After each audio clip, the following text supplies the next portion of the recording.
Hi guys, Erica here. Today I'm going to show you some tools that I use to put foundation on. We already did the skin prep in the last video, so now we can move on and kind of look at what tools we have to put foundation on. I'm going to go ahead and start with the sponges.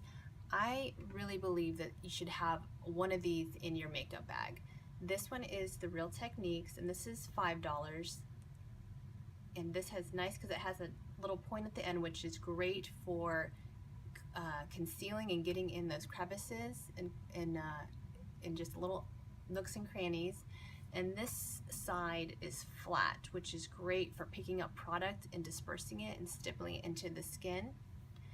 When you put this under water, it can get a little bit bigger. Now, the reason you'd want to do that is if you want to achieve a dewy look, just put some water or a spray on it, a certain kind of spray, I'll show you that in another video, and just place it into the skin and press, and it just gives you a really, really nice dewy glow.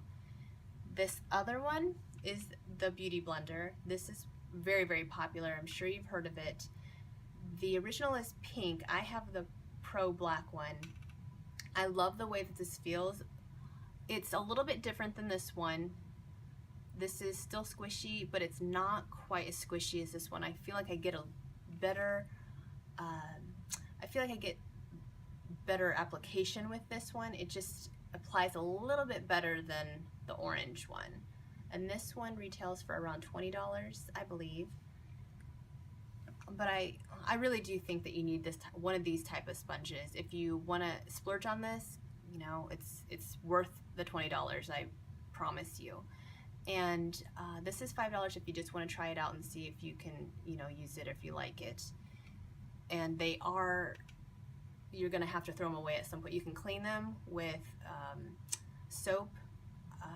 There are specific cleaners for sponges. I use the Ulta, which I can put in the drop-down box too, so you can kind of check it out. They have specific cleaners so you can keep on reusing them, but after like 2 or 3 months, you're going to want to toss them so they don't get moldy or break you out or anything like that. Now, the next one I have for you is the very standard essential style foundation brush, the flat synthetic style, like this. This is the Sonia Kashuk from Target, and I've had this forever, so I hope she still makes it. I'll link it down in the drop down, so hopefully they still have it, because I think it's $8 to $10, which is a steal. It's a really great place to start, and I keep this in my kit. I love it. I use this for moisture when I'm putting moisturizer or primer on the client's faces. And this is one little step up. This is the same type of brush, flathead. It's a little bit more dense. I wanted to show you this style too, which is really good for picking up the product and dispersing it on your face. This is by It Cosmetics. It can be found at Ulta. This is their essential foundation brush. And again, it's like I said, it's the same style, but just a little bit thicker. The hairs are a little bit finer. I like the way they feel. And it works just as good as this one, a little bit better maybe even. This is probably, I think it's $20 or $24, something like that. But that's how I would use it, is just stipple it on.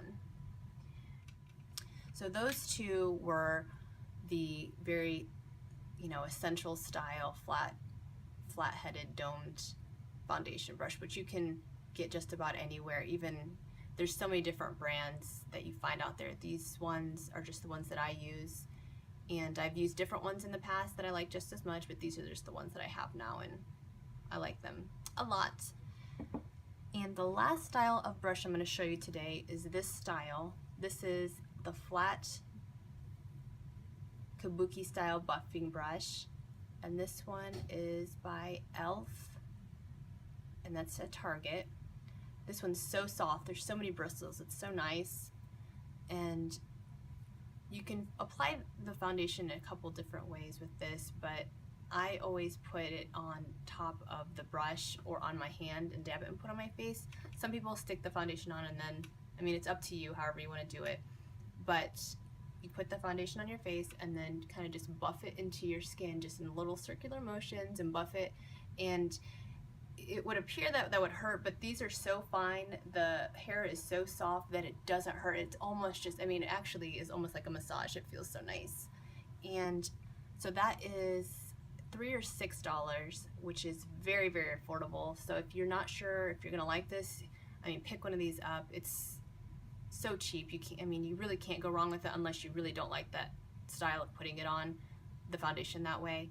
But like I said, it's a good place to start if you're not sure. The next one is the same style. This is the flat kabuki style buffing brush. This is by It Cosmetics, and I wanted to show this one because it's so luxurious. The bristles in here are so soft. This retails, again, I'm put it down in the drop-ons, but I think it's in the $25 range or something like that. And there's just so many of these bristles. This is nice. Compared to this, they're both nice, but I like this one better because it just really buffs into the skin. It's so much more dense than this one, and you can't really tell by looking, especially since this is black, you can't really see too much. But it's so much more dense with this brush that it just applies so well, and it's almost an airbrush effect when you finally brushed it, or when you finally put the foundation on it and buffed it in. It almost appears to be like an airbrushed look. It's amazing. It's so soft, and I highly recommend it. It's the Heavenly Looks Flat Top Buffing Foundation Brush. So nice. So that is all of the sponges and brushes that I have. And I guess I forgot to tell you, the last tool that you can use is your hands. I do not use my hands for putting foundation on myself or clients. As a makeup artist, I have to be hygienic and be very clean and make sure the products that I'm using are clean, my brushes are clean, and everything's clean. I will say there are times when I have, you know, moisturizer or lotion on my hand, or a little bit of foundation if I need to warm it up before I put it on the client's face. I don't tend to use my fingertips unless there's a little bit of concealer that I need to correct under the eye. I have used brushes for so long that I almost feel like it's second nature for me to use brushes. For you, I feel like if that's what you're comfortable with, go ahead. If you have more control using your fingertips and rubbing the foundation into your skin, go for it. I used to do it when I was in high school before I actually learned more about makeup brushes, but like I said, now I'm so used to using brushes that it's second nature, and I just go for the brush. It's easy for me. And that concludes pretty much all of the brushes I'm going to show you for foundation. I do have other brushes in my makeup kit. There are literally hundreds of foundation style brushes to use and other brands that are out there if you want to look. I've used many brands, and these are just the ones that I happen to have in my kit now that I've been using. But I definitely suggest, if you want to go out, if you're going to go to a makeup counter or even Target or any place that sells makeup brushes, you know, look around, feel them. The best way is to just try it out and see what you think you're going to like. You know, you're not going to know unless you try it. So that is all that I have for you today. And next time I see you, we will do application of the foundation. I'll see you soon. Bye.